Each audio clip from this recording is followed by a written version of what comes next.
ওয়াকফ বিল নিয়ে কি বলবেন? ওয়াকফ বিল নিয়ে আমি ওটাই বলবো যেটা সারা ভারত বলছে যে এটা দুর্ভাগ্যপূর্ণ, ইলিগাল এবং কালা কানুন। এই একটাকে আমরা রিজেক্ট করতে চাই, এর নিচে আর কিছু, অনলি রিজেক্ট রিজেক্ট রিজেক্ট। এই মুহূর্তে বাংলাদেশ ও ভারতের মধ্যে যে অশান্তি চলছে সেটা নিয়ে কি বলবেন? আমি তো মণিপুরকে এখনো ভুলতে পারি না, বাংলাদেশ তো দেখতেও যায় না। যা বাংলাদেশে যদি অশান্তি আছে তাদের সরকারের দায়িত্ব সেটা শান্তিটা বজায় রাখার জন্য। আমাদের সরকার যা করতে পারে অবশ্যই করা উচিত। সংখ্যালঘু যেখানে রয়েছেন তেনাদের কেন, বহু লোকের জন্য প্রত্যেক মানুষের, প্রত্যেক ব্যক্তির রক্ষা করা এটা সরকারের দায়িত্ব। সেটা বাংলাদেশ থাকুক, ভারত থাকুক, পাকিস্তান থাকুক, যেখানে মানুষ আছে তাদেরকে নিরাপত্তা রাখার জন্য সরকারকে অবশ্যই স্টেপটা নেওয়া উচিত। তার সঙ্গে আমাদের মণিপুরকে ভোলা উচিত নয়। কাঁথিতে তৃণমূল নেতার বাড়িতে আজ এনআইএর হানা, এক প্রতিনিধি দল, এই নিয়ে কি বলবেন? এটা একটা রাজনৈতিক প্রশ্ন, ওদের কাছেই জিজ্ঞেস করবেন। আপনাদের এই প্রোগ্রামকে ভক্তি করে জয় শ্রীরাম স্লোগান দেওয়ার জন্য একটা বিক্ষিপ্ত ঘটনা ঘটেছে। আমি স্বাগতম জানাই, ওনারাও এসেছিলেন, আমি খুবই আনন্দিত। এরকম স্লোগান শুনলে আমাদের খুশি হয় যে আমরা দেশে এক ভাই সঙ্গে আছি। উনি জয় শ্রীরাম বলবেন, আমি আল্লাহ আকবর বলবো, সব একসঙ্গেই থাকবো। সাধারণ মানুষের উদ্দেশ্যে কি বার্তা দিবেন? সাধারণ মানুষকে বলবো কি, ব্রোকাররা আসবে, ব্রোকাররা চলে যাবে, দেশ আমাদের একটা শান্তি বজায় রেখে দেশকে উন্নতির পথে চালাতে হবে। সেজন্য আমাদেরকে সবকে মিলেমিশে থাকতে হবে। ভারতে এক হিন্দুত্ববাদীরা বলছে আজমের শরীফের নিচে নাকি মন্দির আছে, এই নিয়ে কি বলবেন? আমি গিয়েছিলাম গতকালকে এবং পরশু, আজ বেরিয়েছিলাম, তো আমি দেখলাম যে ওখানে পণ্ডিত ভাইরা, হিন্দু ভাইরা অনেক অনেক বসে আছে। তা আমি ওনাকে জিজ্ঞেস করলাম আপনারা কোথায় এসেছেন, তো উনি বললেন আমি খাজা বাবার দরবার শরীফে এসেছি। অনেক কিছু বলা হবে, সেটা সেদিকে আমাদেরকে ডাইলুট হয়ে নিজেকে ফেল করতে হবে না। কেন, ভারতে অনেক সমস্যা আছে।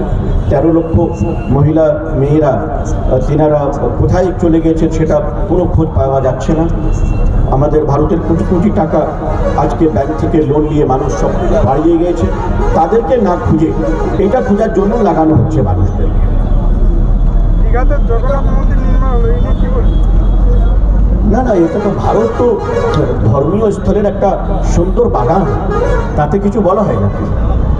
আমি তো এটাই বলছি, মন্দিরে যেটা রয়েছে মন্দিরও সুরক্ষিত থাকুক, আরতিও সুরক্ষিত থাকুক, মসজিদও সুরক্ষিত এবং তার আজানও সুরক্ষিত থাকুক, এটাই আমরা চাই, আর কিছু নয়।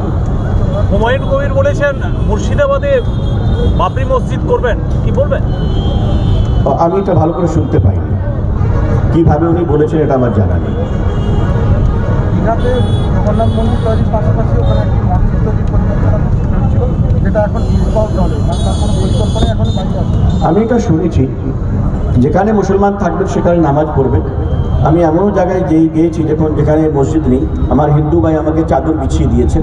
এসব আমি ভুলতে পারবো না। মসজিদ হলে মন্দিরকে কিছু ক্ষতি হবে, মন্দির হলে মসজিদকে কিছু ক্ষতি হবে, এটা যেনারা রোগী মানুষ ওনারাই বুঝতে পারেন। আমি এরকম কিছু বুঝতে পারি না, মনেও করি না এরকম। Thank you.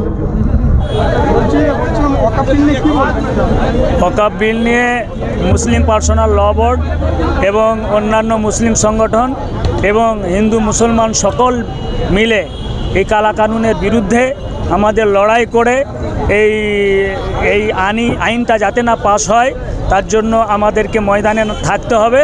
আর যতক্ষণ না এই কালা কানুনকে আমরা প্যাকেট করে সমুদ্রে না ফেলতে পারছি ততক্ষণ আমরা ময়দানে লড়াই করব।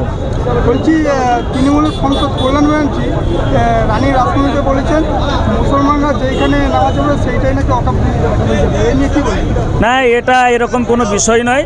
ওয়াকফ আল্লাহর সম্পত্তি, যার যেটা দান হয়েছে সেইটা আল্লাহর সম্পত্তি, যেটা লিখিতভাবে ওয়াকফ আছে সেটাই ওয়াকফ, আর যেটা আমরা যেখানে মসজিদ নামাজ পড়ি ওইটাই ওয়াকফ। এটা এরকম কোনো নিয়ম নেই। বাংলাদেশ ও ভারতের মধ্যে এই সময় যে অশান্তিটা তৈরি হচ্ছে সেটা নিয়ে কী বলবেন? বাংলাদেশ, সত্যি কথা বলতে কি, ভারতবর্ষের কাছে বাংলাদেশ একেবারে ছোট্ট দেশ। ভারত হচ্ছে স্বয়ং সম্পূর্ণ দেশ। মানে দূরবীনটি যদি তাকানো যায়, দেখা যায়, তাহলে বাংলাদেশ দূর দূর পর্যন্ত নজর আসবে না। অতএব সেই দেশের সঙ্গে আমাদের তুলনা করা ঠিক হবে না। সেই দেশকে সামনে রেখে যারা একটা অশান্তি অস্থিরতা সৃষ্টি করার চেষ্টা করছে, তারা একটা সাম্প্রদায়িক দাঙ্গা হাঙ্গামা লাগিয়ে দিয়ে সাম্প্রদায়িক সম্প্রীতিকে নষ্ট করে দিয়ে তারা একটা রাজনৈতিক খেলা খেলতে চাইছে। আমরা পূর্ব মেদিনীপুর জেলার মানুষ এবং সাথে সাথে ওরা পশ্চিমবাংলার মানুষ এই ধরনের চক্রান্তকে আমরা সবসময় রুখার চেষ্টা করছি, আগামী দিনে রুখে দেখাবো ইনশাল্লাহ। আরজি করের ভালো নয়, দোষীদের এখনও শাস্তি পেল না, এই নিয়ে কী বলবেন? আরজি কর নিয়ে রাজনীতি হচ্ছে, এটা না হওয়া উচিত। আরজি করের যিনি নির্যাতিতা, তিনি সংবিধানের আইন অনুযায়ী তিনি যেন সমাধান পায়, তিনি যেন আইনগতভাবে তিনি যেন তার সম্মান পায়, এটা আমি বলবো। নাম? আমার নাম মৌলানা হাসিবুর রহমান, অল ইন্ডিয়া তৌহিদি জনতার প্রেসিডেন্ট।